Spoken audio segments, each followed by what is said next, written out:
awal lagi. Dan apabila engkau dengar akan bang, mana azan, maka hendaklah engkau jawab akan dia. Kemudian maka sembahyang kau akan 4 rakaat dahulu daripada zuhur, 2 rakaat muakkadah, ya, 2 rakaat ghairu muakkad.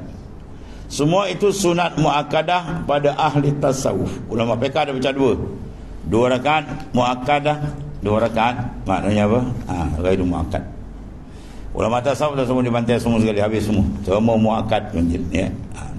Kerana sabda Rasulullah SAW, man shalla qabla zuhri arba'an kana ka'itqir raqabatin min walad Ismail.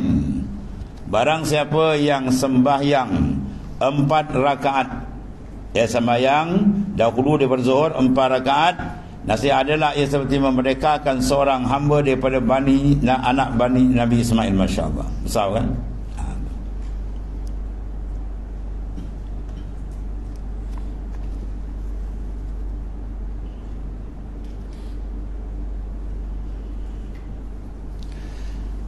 Dan lagi sabda Rasulullah SAW, man shalla arba'an qabla zuhri.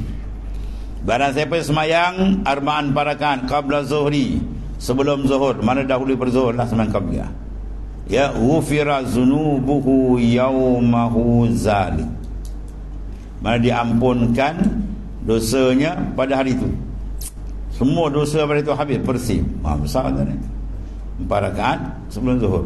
Tapi dosa tu dosa kecil lah, minas sagair. Ada pun dosa besar tu yahtaj ila taubah, dia berhajat kepada taubat. Kata taubat tak diterima. Ini semua dipanggil minas sagair. Segala dosa-dosa kecil maka terampun dengan ibadat yang seumpama. Innal hasanat yuzhibna sayyi'at. Sungguhnya kebajikan di antara dia sembahyang menghapuskan akan as-sayyi'at, iaitu segala dosa.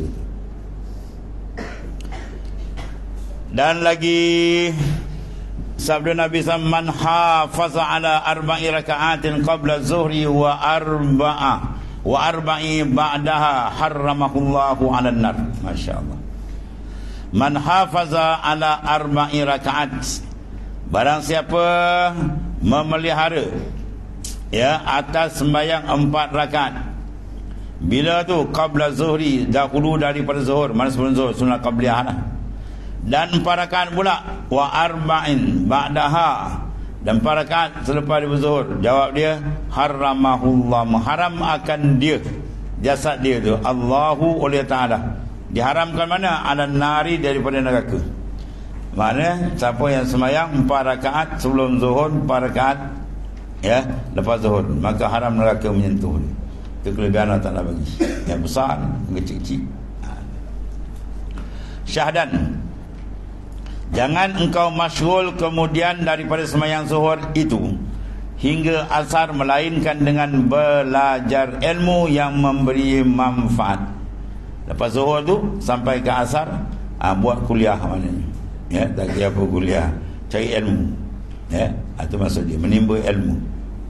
Itu yang terafdal sekali lah, yang memberi manfaat pada agama, atau menolong atas yang mubah.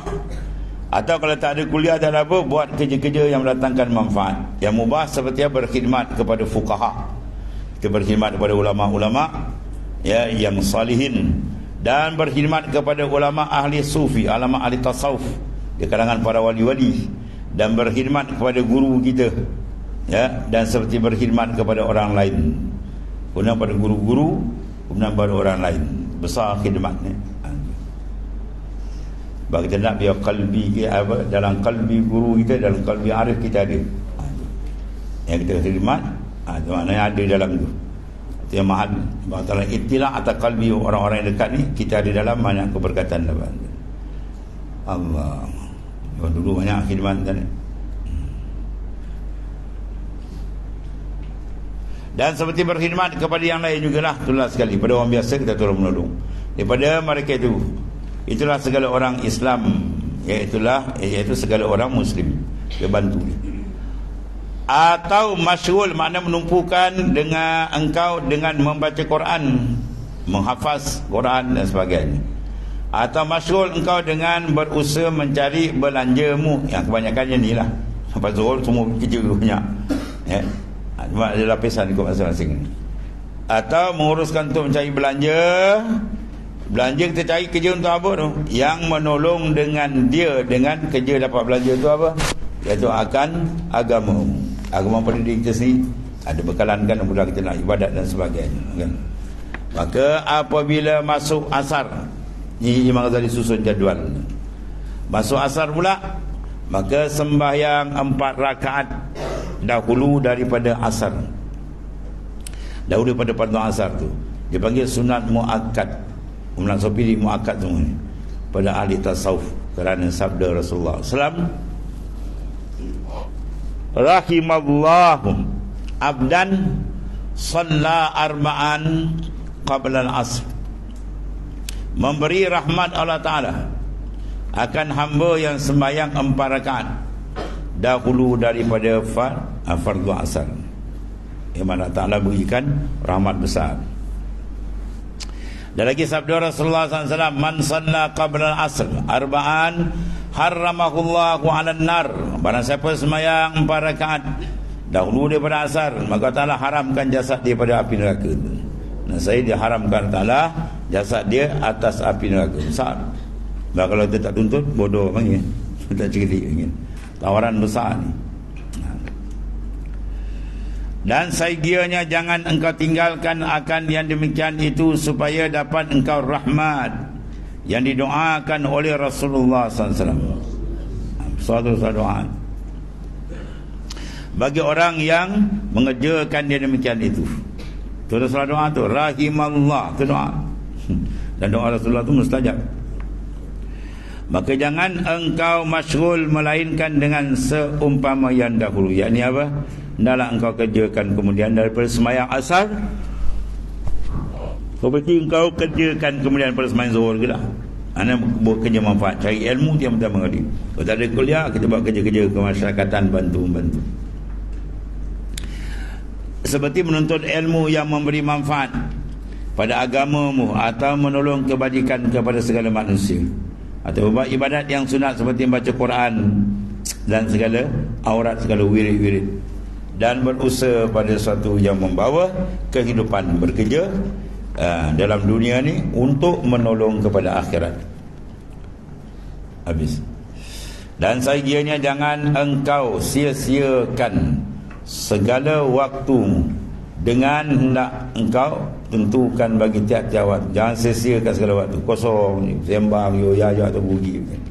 Apatah lagi kalau dibubur dengan maksiat mungkar, tu lagilah, tu menempa maut. Akan bahagian daripada aurat wirid-wirid yang diambil daripada guru dia.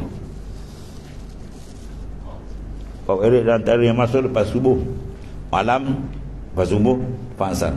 Lepas subuh dua asar ni tempat malaikat syib. Ya ta'akabu fikum malaikatul lail wa malaikatul nahar. Sila berganti tu. Macam tadi subuh kan turun. Yang mana turun yang jaga asar malam. Kemudian naik pula, dia buat naik ke atas. Yang ni pula turun. Sekarang kita berada dengan malaikat yang baru turun subuh ni, sentiasa hafazah. Malaikat hafazah dicatat dan apa yang kita lakukan, apa yang kita buat. Kan petang, kan asar, angkat. Ya, dia angkat naik. Dia sila ganti tu. Ya ta'akabu, bergilir ganti. Dia ada ship. Sebab tu ketika dia naik, tiba-tiba Tuhan tanya, apa kau tinggalkan, apa keadaan hamba ku ketika kau tinggalkan dia? Sedangkan Allah lebih mengetahui. Saja tanya. Dia sedang berzikir, dia sedang sembahyang, dia sedang ibadat. Lepas asal dia panggil. Kita lepas asal pula bawa baca Quran, zikir dia, nama tu naik atas, dia selawat kan. Ni kata, apa kau tinggalkan hamba kau waktu subuh ni? Tengah membongkang. Teruk nak bunyi kan. Tengah berambat main bola, tak gol lagi. Lepas dengan dia gol dulu. Atau sebagainya. Mana kerja-kerja yang kita buat, biar kerja-kerja yang mendatangkan saksi yang elok, yang menyebabkan kita tenang, seronok, selesa di akhirat. Jangan saksi menyebabkan kita tertekan di sana besok. Allah rugi aku, malaikat catat rupa. Berarti kita sentiasa murakabah kan. Ya, kehadiran malaikat sentiasa dengan kita. Kiri kanan tak pernah terleka kan. SB kalau ada pun dia leka kan, kena tidur. Malaikat tak ada tidur. Kita makan, kita tidur kan. Segala waktumu seperti yang hamba sebutkan, segala aurat itu dalam risalah yang bernama Urwatul Wusqa fi silsilatil al-wali al-adqa Sayyid Syekh Muhammad Samman. Katakan Samman ya, Muhammad Samman, mufti kerajaan Madinah. Mufti kerajaan Madinah besar, ada tarekat. Yang tak ada tarekat mufti negeri Perlis tadi.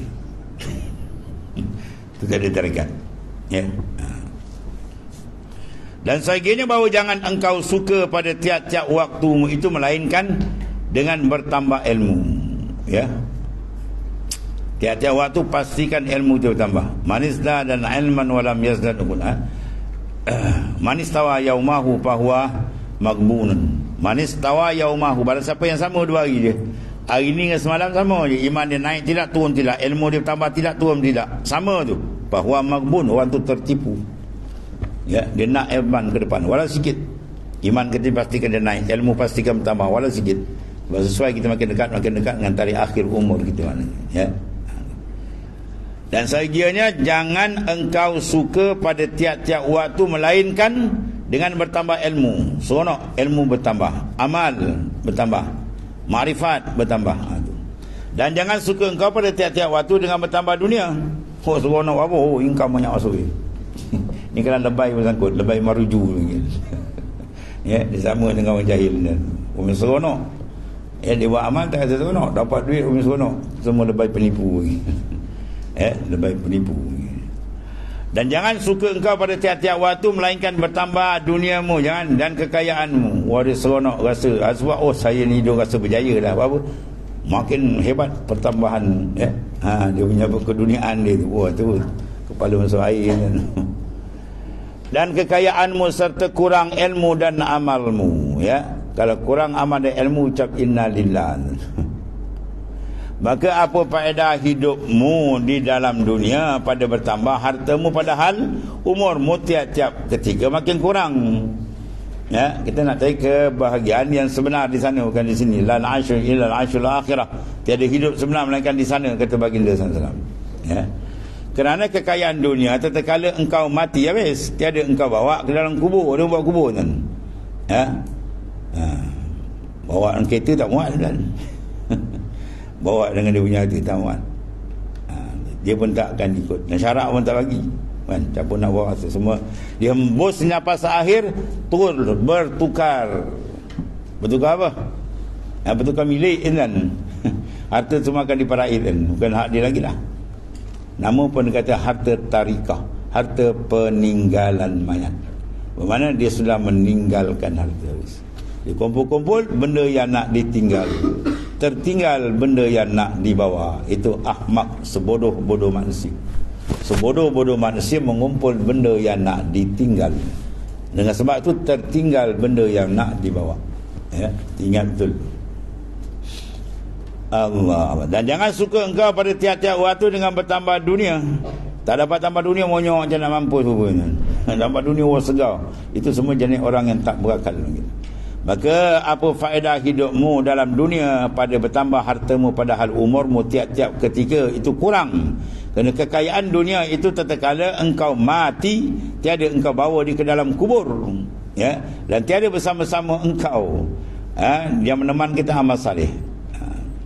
Melainkan ilmu dan amalmu juga.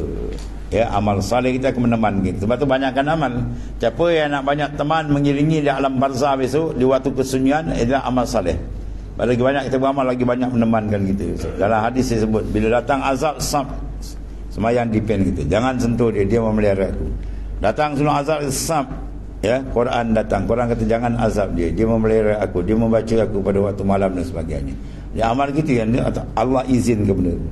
Ya, dia jadi depend kita. Yang lain tak ada dah. Kita habis orang atas dah berebut. Kalau dia cerdik, kita ajar dia, dia kerti agama, insya-Allah dia guna jalan baik. Kalau tidak, dia bergaduh kes harta. Kita kumpul, menyebabkan anak beranak bergaduh. Ya, itu sebab bila bahaya, dia jiwa dia kosong, gelap daripada ilmu. Baik. Hingga meninggal ia akan dikau atau anak isterimu habis tinggal. Apa isteri cantik, lepas tu dia mati, orang lain gembat. Rumah besar dah siap. Wah, sapu tangan dia. Ya, dia bukan seronok, kau melopong dalam kubur kena balun dengan malaikat. Kan? Tu manusia paling bebal ni. Maka tinggal engkau seorang orang di dalam kuburmu. Ya, teman dah tak ada. Sebab tu masa dulu tak sempat nak buat ibadat syaitan kan, tak sempat. Encik harta sempat pula. Ya.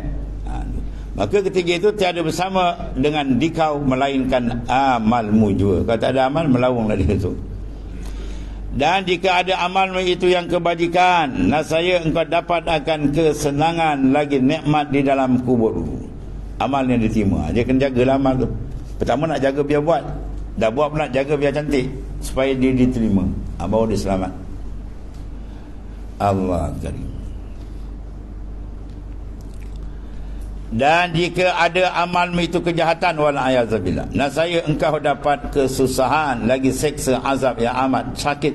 Ya, seperti mana firman Allah Ta'ala, faman ya'mal misqala dzarratin khairan yarah wa man ya'mal misqala dzarratin syarran yarah. Barang siapa yang mengerjakan amal kebajikan setimbang semut yang kecil. Zarrah ni kalau bahasa kita atom. Ya, benda dipanggil jauhar fardi, benda paling kecil. Kalau semut tu boleh kerat lagi lah. Benda paling kecil dipanggil zarrah. Sekecil mana pun ibadat kita akan diberi balasan. Nah, saya melihat dia akan di mana yara ay yujza bih, mana diberi balasan kepada dia. Dan barang siapa mengerjakan amal kejahatan pula setimbang semut, sama je. Yang kecil, mana kecil sikit sangat. Nah, saya melihat dan diberi balasan.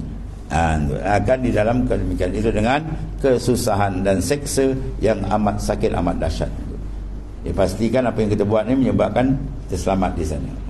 Betul, Rasulullah motivasikan kita dengan apa? Iza arata anta fala amran fatadabbar akibatah. Wa in kana khairan famdi wa in kana syarran fantahi. Bila kamu nak lakukan segala urusan kerja buat kamu, perancangan kamu, peringin kamu, fatadabbar. Hendaklah kamu semak balik, tadabbur, perhati. Apa dia fatadabbar? Mana perhatikan kesan itu. Wa in kana khairan, kalau baik terus famdi. Kalau syarang kalau tak baik, yang sangkut akhirat ni tu bahaya. Pantai sila stop tu je. Ada ringkas jamin ya.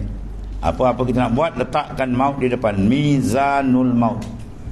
Kita nak keluar rumah, kita letakkan mizanul maut, neraca kematian. Ni kalau kita buat kerja ni, kalau mati sampai sedar tak? Sedap, sebab dia berdepan syar'i. Okey, terus. Kalau ni bahaya pasal malaikat maut ni sangkut ni kan, sila berhenti. Tu je. Sebab tu mizan maut, neraca kematian ni besar tu. Sebab tu orang yang lupakan kematian dia sesat. Syammir wala tazal zakiral maut tipanisyanuhu dalalul mubin. Syammir mana sensing tangan baju kamu. Nak buat kerja dengan Tuhan, ibadat kena sungguh-sungguh tu maksudnya. Kemudian pemangkin dia apa? Wala tazal zakiral maut, jangan lupakan kematian.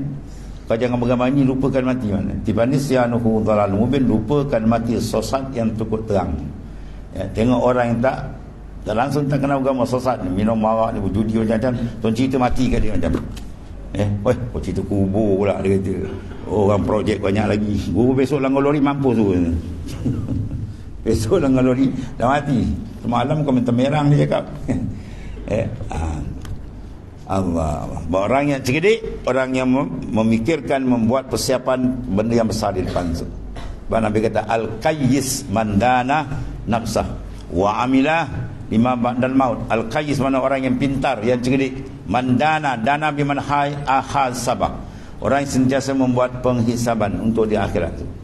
Lima ba'dal maut, benda yang akan datang lepas dia mati itu. Ya, man hasabah. Ad-dayis, al-qayyis mandana nafsah, dimuhasabahkan diri. Mandana nafsa wa amila lima ba'dal maut, dan dipersiapkan beramal untuk barang selepas dia pergi esok. Selepas alam dunia esok, tu lagi besar kehidupan. Allah. Jadi keadilan antara sedikit amal pun dibuat, dapat balasan dia. Sedikit amal yang dibuat yang jahat pun kena balas juga. Sebab orang yang last kali masuk syurga besok, cek-cek amalan tak ada. Tapi mujur ada di bawah pasung dagu dia berkalimah la ilaha illa kesan. Akhirnya masuk ke syurga. Itu maksud dia apa? Kasih sayang Tuhan. Mana Tuhan balas walau sedikit pun.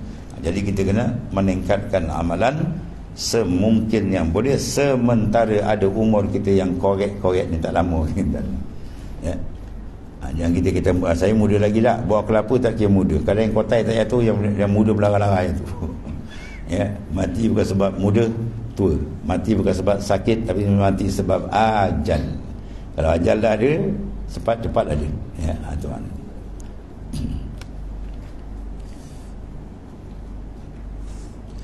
Kemudian maka apabila kuning-kuning matahari, yang hampir masuk matahari, maka hendaklah engkau kembali ke masjid dahulu daripada masuk matahari, serta masyhur mana memberikan istighfar penumpuan engkau dengan mengucap tasbih.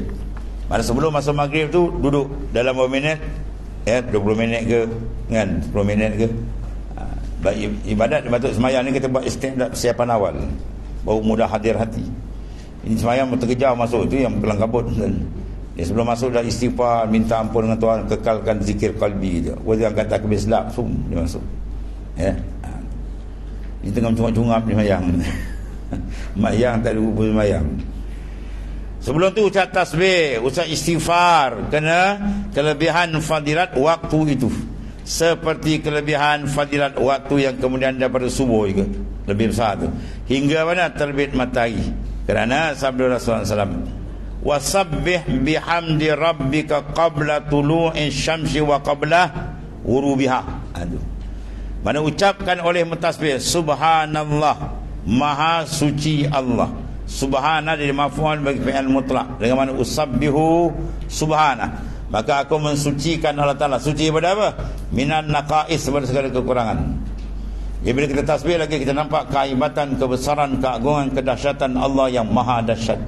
Itu sebab tasbih itu besar. Ya.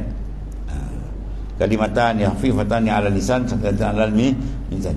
Dua kalimah ni ringan kat mulut tapi memberatkan mizan neraca akhirat. Ya, subhanallah bihamdi, subhanallah. Ya, besar sebab kita menyucikan Allah Taala.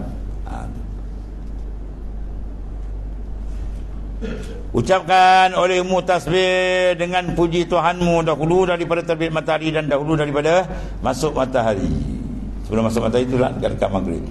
Tasbih banyak. Dan baca olehmu dahulu daripada masuk matahari itu qul a'udzu birabbil falaq, ya, dan wallaili iza yaksha, dan wasyamsi waduha, ya, dan surah qul a'udzu bin nas. Baca itu, baca sekali. Dan dalam masuk matahari itu padahal engkau sentiasa dalam mengucap istighfar. Yang matahari terbenam tu, kita pun istighfar, ya, banyakkan supaya hilang matahari, hilang dosa itu. Itulah mana. Maka bila engkau dengar, maksudnya apa? Akhir hari itu, ujung matahari terbenam tu, ketika itu kita dapat keampunan dari Allah. Maknanya tamat satu hari 24 jam tu kan, akhirnya dengan istighfar. Mana dengan penyucian dosa. At-ta'ib minazam kama lazam balah. Siapa yang bertobat dosa seolah tak ada dosa. Tiap-tiap hari ujung umur kita cantik. Ya. Masuk matahari dia punya keadaan cantik dengan Allah Taala. Itulah dengan kebersihan. Kita mau sebaliknya lah. Habis. Dan dalam masuk matahari itu padahal engkau sentiasa dalam mengucap istighfar. Maka apabila engkau dengar akan bang mana maghrib, maka jawab olehmu, dan kemudian maka baca olehmu, Allahumma inni as'aluka indaka ikbalil lailika wa idbaril naharika wa huduri salawatika wa aswati du'aika an tu'tiya Muhammadanil wasilah. Jangan baca Muhammadal wasilah. Muhammadanil, jadi nun kecil kan, tu panggil tanwin. Tanwin apa? Nunun sakinatu talhaqu akhiral ismi lafzan la khatan. Itu mana tanwin? Nun yang mati duduk di akhir kalimah isim. Dia ada pada lafzan la khatan. Pada lafaz ada tu, pada tulisan tak ada. Soalnya kalau kita aja dan Muhammad dan tu kalau aja apa? Soalnya dal nun mati atas dan dal nun mati. Nun mati. Sama ada bunyi nun mati tu dan din dun. Ya, tu bunyi dia. Tanwin tu nun mati, nunun sakinah. Ya. Tengok nak tes dia baca tajwid betul tidak, suruh baca ini. Antuk tiya Muhammadal wasilah tadi tu. Salah baca. Dia kena baca antuk tiya Muhammadanil wasilah wal fadilah wasyarafa wad darajatal ula wal aliyah ar-rafi'ata wa ba'asul maqama mahmudan lazi. Sini tak ada ni. Ini dah baca mahmudanil lazi lah. Si mahmudan lazi. Sebab apa tidak ada tanwin? Sebab tanwin dengan alif lam dia tak boleh bertembung kan. Tanwin dengan alif lam tak boleh bertembung. Kalau ada alif lam, tanwin tak ada. Kalau ada tanwin, alif lam tak ada. Dia macam pan dengan pan boleh tembung. Dia tak boleh tembung dua tu. Kemudian wa ba'asul maqama mahmudan alladhi wa'adtah ya arhamar rahimin. Kita minta kepada Allah Taala, Allah Taala berikan kita ni apa? As'aluka indaka iqbalul lail, berhadapnya malam, berhadapnya mana meninggalkan siang ni, dan hudur semayang dan aswatu doa dan suara doa tu antuk jamaah. Kita minta syafaat, minta supaya Nabi Muhammad SAW wasilah wal fadilah wasyarafa wad darajatul aliyah. Baru kita minta tu mana apa? Kembali kita balik Rasulullah dah cukup lebih besar ya. Baru kita cinta Rasulullah, kembali cinta ke Rasulullah, kepada kita tu manfaat besar tak Nabi kan. Habis tu. Kemudian setelah itu maka sunat engkau semayang 2 rakaat dahulu daripada semayang fardu maghrib. Ada setengah kata tak ada ya, tapi padahal semua ada hadis itu. Ada fi'li pun ada, qauli pun ada. Qabliyah maghrib. 2 rakaat dahulu daripada semayang maghrib dan baca olehmu pada rakaat pertama, kemudian daripada Fatihah qul ya ayyuhal kafirun, dan kemudian daripada Fatihah rakaat kedua baca qul huwallahu ahad. Tu semayang qabliyah. Dia baca tu. Padahal kita baca Fatihah je. Baca Fatihah tu rukuk je. Dan kemudian maka engkau semayang fardu maghrib, kemudian daripada menjawab iqamah baqamat. Dan setelah itu maka sembahyang engkau 2 rakaat dahulu daripada berkata-kata, dan dahulu 2 rakaat dinamakan sunat muakkad. Kemudian muakkad antara ulama sufi dan fiqh di sini. Dan engkau baca pada tiap rakaat pertama, kemudian Fatihah qul ya ayyuhal kafirun, rakaat kedua qul huwallahu ahad. Itu di antara apa? Kelebihan ni. Dan satu lagi sabda Rasulullah sallallahu alaihi wasallam, man shalla ba'da al-maghrib raka'atil qabla an yantika ma'a ahad yaqra'u fil ula bilhamdulillah wa qul ya ayyuhal kafirun wa fi raka'atis tsaniyah bilhamdulillah wa qul huwallahu ahad kharaja min dzunubihi kama takhrujul al-hayyatu min sal'iha. Ustaz, barang siapa semayang 2 rakaat kemudian daripada semayang fardu maghrib dahulu daripada ia bertutur, mantap cakap itu semayang sunat tu. Serta seorang padahal ia membaca dalam rakaat yang pertama lepas Fatihah alhamdulillah dia baca qul ya ayyuhal kafirun, dan membaca ia rakaat kedua selepas daripada alhamdulillah dia baca qul huwallahu ahad. Nasai keluar ia daripada segala dosanya itu seperti keluar ular dari kulit kelumurannya, mana selumur itu, mana daripada kulit itu dia punya bersalin kulit. Ular bersalin kulit kan habis tinggal. Itulah tinggalnya tanggalnya dosa dengan sembahyang yang tersebut. Itu banyak kelebihan yang disebutkan oleh baginda sallallahu alaihi wasallam. Mudah-mudahan kita dapat mengamalkan dia. Kemudian dan adalah meriwayatkan hadis ini Syekh Ahmad iaitu Al-Qushashi dalam kitabnya Bustanul Arifin ila akhir wallahu a'lam.